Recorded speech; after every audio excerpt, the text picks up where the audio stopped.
ਪਤਾ ਲੱਗਾ ਜੇ ਜਿਹੜਾ ਇਮਰਾਨ ਖਾਨ ਨੇ ਉਹਨਾਂ ਨਾਲ ਮੁੱਕ ਲਿਆ ਵੇ ਅਫਗਾਨਿਸਤਾਨ ਨਾਲ, ਉਹਨਾਂ ਨੂੰ ਆਖਿਆ ਗਿਆ ਵੇ ਅਫਗਾਨਿਸਤਾਨ ਨੂੰ ਵਾਈ ਤਬਦੀਲੀ ਆ ਗਈ ਹੈ।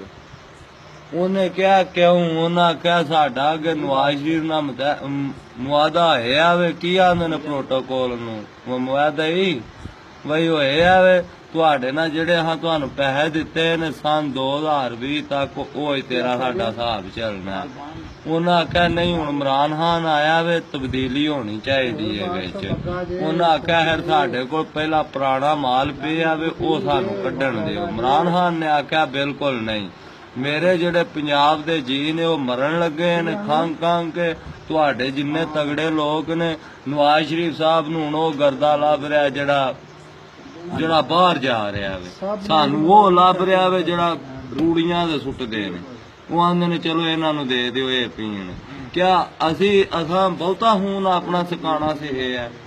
ਜੇ ਹੁਣ ਮੇਰੀ 500 ਦੀ ਦਵਾਈ ਡਿੱਗੀ ਹੈ, ਹੁਣ ਮੈਨੂੰ ਇਹ ਦੱਸੋ ਵੀ ਮੈਨੂੰ ਇਮਰਾਨ ਖਾਨ ਨੇ ਕਿਸੇ ਵੀ ਜੇ ਮੈਂ ਆਖਾਂ ਨਵਾਜ਼ ਸ਼ਰੀਫ ਨੂੰ ਆਖਾਂ ਮੈਨੂੰ ਸਿਰਗੜ ਚੁਕਾ, ਮੈਨੂੰ ਕਿਸੇ ਵੀ ਨਹੀਂ ਚੁਕਾਣਾ।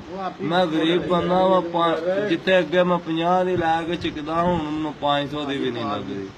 ਚੰਗੀ ਸਾਡੇ ਤੇ ਇਮਰਾਨ ਖਾਨ ਹੋਰਾਂ ਤਬਦੀਲੀ ਦਿੱਤੀ, ਅਸਾਂ ਵੋਟ ਦਿੱਤੇ ਨੇ ਇਮਰਾਨ ਖਾਨ ਹੋਰਾਂ ਨੂੰ ਅੱਗੇ ਲਿਆਂਦਾ। ਉਹ ਮਿਹਰਬਾਨੀ ਕਰੋ ਅਫਗਾਨਿਸਤਾਨ ਨਾਲ ਇਮਰਾਨ ਸਾਹਿਬ ਨੂੰ ਆਖੋ ਵੀ ਸਾਡੇ ਬਾਰੇ ਕੋਈ ਸੋਚਣ, ਇਹਨਾਂ ਨਾਲ ਅਫਗਾਨਿਸਤਾਨ ਨਾਲ ਹੱਥ ਸਿੱਧੇ ਰੱਖਣ। ਕਿਉਂ ਇਹਨਾਂ ਨਾਲ ਡਿੰਗੇ ਕੀਤੇ ਤੇ ਸਾਡਾ ਖਾਤਾ ਖਰਾਬ ਹੋ ਜਾਏਗਾ।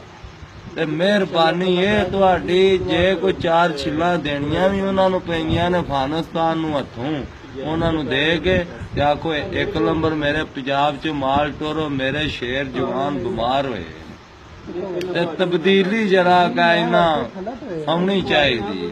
ਕਿਉਂ ਗਰਦਾ 2 ਨੰਬਰ ਹੋਵੇ ਤਾਂ ਅਸੀਂ ਮਾਰ ਗਏ, ਜੇ 1 ਨੰਬਰ ਹੋਵੇ ਤੇ ਇਹ ਜਿੰਨੇ ਵੱਡੇ ਲੋਕ ਹੈ ਨੇ ਨਾ, ਜਿੰਨੇ ਹੈ ਨੇ ਇਹਨਾਂ ਗਾਰਡ ਵੇਖੋ, ਜਿੱਥੇ 80 ਗਾਰਡ ਸਨ, ਜਿੱਥੇ 80 ਗਾਰਡ ਸਨ ਉੱਥੇ ਹੁਣ ਇੱਕ ਗਾਰਡ ਉਹਨੇ ਕੀਤੇ ਆ। ਉਹਨੇ ਵੀ ਆਖਿਆ ਜਿਹੜੇ ਹਾਲਤ ਮਾਲ ਪੀਂਦੇ ਨੇ ਇਹਨਾਂ ਨੂੰ। ਮੈਂ ਤੇ ਇੱਕ ਹੋਰ ਗੱਲ ਚਾਹਨਾ ਵਾ, ਜਿੰਨੇ ਆ ਵੱਡੇ ਲੋਕ ਹੈ ਨੇ ਨਾ, ਇਹਨਾਂ ਦਾ ਇੱਕ ਇਮਰਾਨ ਖਾਨ ਨੂੰ ਨਾ ਇੱਕ ਜਹਾਜ਼ ਭਰਨਾ ਚਾਹੀਦਾ, ਇੱਕ ਦਿਨ ਰੱਖਣਾ ਚਾਹੀਦਾ। ਇਹਨਾਂ ਨੂੰ ਆਖਿਆ ਉਹ ਮਾਲ ਹੀ ਮਾਲ ਵਿੱਚ ਬੇਬਾਹ, ਇਹਨਾਂ ਨੂੰ ਉੱਥੇ ਸੁੱਟੇ ਜਾ ਕੇ ਜਿੱਥੋਂ ਇਹਨਾਂ ਦਾ ਪਿਛਾ ਵਾਲਾ ਰਾਹ ਹੀ ਕੋਈ ਨਾ, ਤੇ ਉੱਥੇ ਜਾ ਕੇ ਆਖੇ ਇੱਥੇ ਹੀ ਰਹਿਣਾ ਜੀ। ਇੱਕ ਪੈਲਟ ਐਸਾ ਦੇ ਉਹਨਾਂ ਦੇ ਘਰੇ ਦਾ ਖਰਚਾ ਵੀ ਚੁੱਕੇ, ਆਖੇ ਇਹਨਾਂ ਨੂੰ ਖਤਮ ਕਰ ਆ। ਤੇ ਨਵਾਜ਼ ਸ਼ਰੀਫ ਨੂੰ ਤੇ ਚਾਹੀਦਾ ਅੱਗੇ ਚੁੰਝੀ ਜਹਾਜ਼ ਦੇ ਅੱਗੇ ਟੰਗ ਕੇ ਖੜਨਾ, ਤੇ ਜਾ ਕੇ ਕੋਸ ਪਾਣੀ ਵਿੱਚ ਵਗਾਣਾ ਜਿੱਥੋਂ ਅੱਜ ਰੇਟ ਵੇਖੋ ਨਾ। ਹੁਣ ਜ਼ੁਲਮ ਹੈ ਨਾ ਖਾਨ ਸਾਹਿਬ। ਵੇਖੋ ਜਿੱਥੇ ਅਸੀਂ 50 ਦੀ ਸ਼ੈ ਲੈਂਦੇ ਤਾਂ ਹੁਣ ਅਸੀਂ 500 ਵੀ ਦਈਏ ਨਾ, ਯਕੀਨ ਕਰੋ 50 ਜਿੰਨੀ ਨਹੀਂ ਹੁੰਦੀ। ਕਿਉਂ ਅਸੀਂ ਹੁਣ ਦੱਸੋ ਚੋਰੀਆਂ ਕਰਨੇ ਆ, ਅਸੀਂ ਚੋਰੀਆਂ ਕਰਕੇ ਲਿਆਵੀਏ ਦਵਾਈ 500 ਦੀ 1000 ਦੀ ਅਸੀਂ ਲੀਲਾਂ ਦੇ।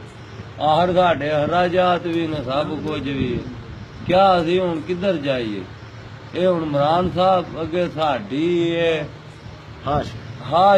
ਇਹ ਕਰਦਾ ਸਸਤਾ ਕਰੋ, ਜਿੱਥੇ ਤਰੋੜਾ ਆ ਰਿਹਾ ਤੇ ਬੋਰੀ ਕਲਰ, ਤੇ ਅਫਗਾਨਿਸਤਾਨ ਨਾਲ ਹੱਥ ਸਿੱਧੇ ਰੱਖਣ ਦੇ, ਇਹ ਵੀ ਬਚੇ ਰਹਿਣ ਦੇ, ਅਸੀਂ ਵੀ ਬਚੇ ਰਵਾਂਗੇ।